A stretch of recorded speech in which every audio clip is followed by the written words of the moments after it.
This is Michael Osterlink, and I'm speaking with Andrew Moylan. He's a senior fellow at the R Street Institute. Afternoon. Good afternoon. Thanks for having me. Certainly. What is the R Street Institute? So the R Street Institute is a relatively new think tank that was previously a center within the Heartland Institute. They worked on finance, insurance, and real estate issues primarily. And I'm brand new at R Street, but this is, I guess, my second week now. And so I'm going to be working on a whole host of tax, energy, and insurance issues.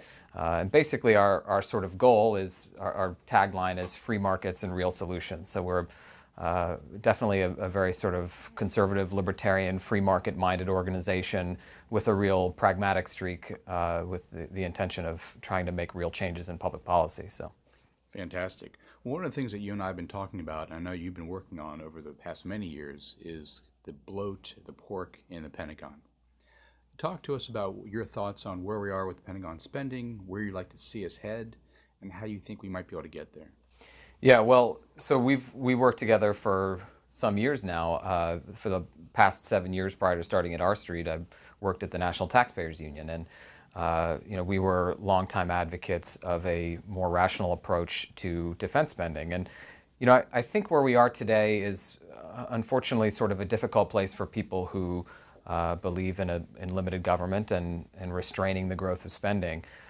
We have a Republican Party that has largely bought into the idea that basically the real third rail in American politics, at least for Republicans, is defense spending, not really entitlement spending, which is sort of traditionally what people think of. And you see that all the time with the fights over sequestration, people who are trying to avoid any kind of reduction in the rate of growth in defense spending. And I think it's problematic for taxpayers because what it does is it makes it more difficult to deal with the very clear and evident waste in the Defense Department. That there are things that really any conservative or liberal should say, you know what, we shouldn't be spending money on that. Wasteful weapons programs, things that are way past schedule or over budget. Those ought to be things that should be easy to address. And maybe if you're a conservative who believes in a bigger Defense Department, you can say, well, let's repurpose those funds for something else. Or if you're a liberal who believes in a smaller Defense Department, you can say, let's just not spend it. But the sort of climate that we're in right now makes it difficult even to do that.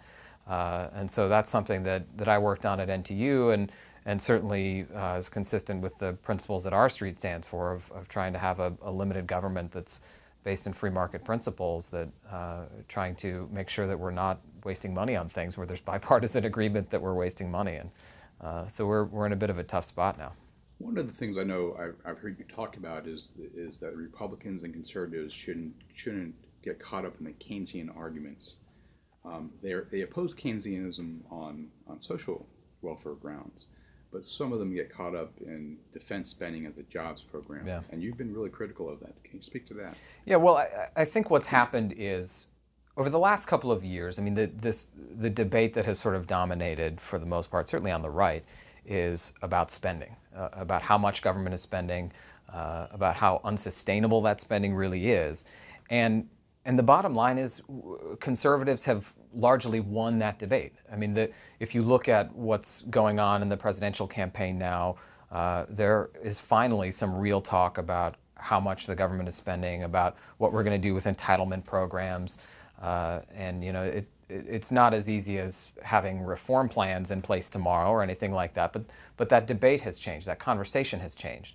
And a lot of that is because we have successfully challenged these sort of Keynesian notions that the idea of the government as a jobs program, that, well, if you cut spending on some program, whether it's good or foolish or wasteful or not, that's going to reduce employment and it's going to harm our economy. And that's something that conservatives are well acquainted with attacking when it comes to social spending, and yet they have employed those exact same talking points as it relates to defense. And I think that that's problematic because you're taking this argument that you've basically already won, and then you're unwinning it in the context of defense. You're buying into the language of the left that you have rejected so successfully as it relates to a lot of social spending, and now people are using that with defense. That this these reductions in the rate of growth, again, there's over a long-term period, these are not actual cuts, that these are going to have devastating consequences, excuse me, for what's going to happen with defense in the future of this country. And so I think that that's a really problematic mindset, and it's unfortunate that a lot of conservatives have bought into that. You know, I'd like to have you address also the kind of fuzzy math you just brought up. You know, we've been in meetings where we hear certain conservatives talk about these hundreds of $billions in cuts, up to $500 billion in cuts. And we're not even talking sequestration. And I see people's eyes go, "Oh my God, I can't believe the Obama administration is destroying the military." Right. And yet, if you actually know stuff as you do, they're not really cuts. They're just not growing it as fast as some people would like. So they could say $500 billion. They could say $1 trillion. They can make whatever number they want in terms of the amount that they would like to see spent versus the amount being spent. That seems to happen a lot in D.C. on many issues. Can you speak a little bit about that? Well, it's something that puts conservatives on the defensive routinely when it relates to spending on social programs or Medicare or Social Security or Medicaid or whatever it might be. You hear people talk about the Ryan budget, the savage cuts to social programs and all of these things. And really what that is frankly kind of amazing from a detached perspective, but an amazingly successful job of framing by liberals and people who believe in more spending and more government in trying to frame things that are a reduction in the rate of growth, that instead of a 6% increase, maybe a 4% increase, that's the same thing as a 2 percentage point cut. And they've been very successful at making that a pervasive piece of language, that's the structure in which we discuss all of these things. And again, unfortunately, we're doing the same thing. A lot of conservatives and Republicans are doing the same thing as it relates to defense. That if you look at the actual spending numbers, there's a pretty steady rise, from the early part of the millennium straight to now. And some of that, there's big spikes for war spending, Afghanistan and Iraq.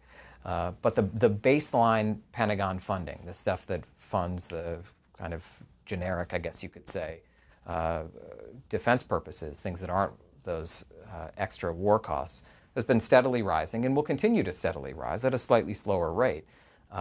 And so I think it's a little bit disingenuous for Republicans to aggressively attack that mentality when liberals utilize it and then do the exact same thing with defense. Thank you, Andrew. My pleasure.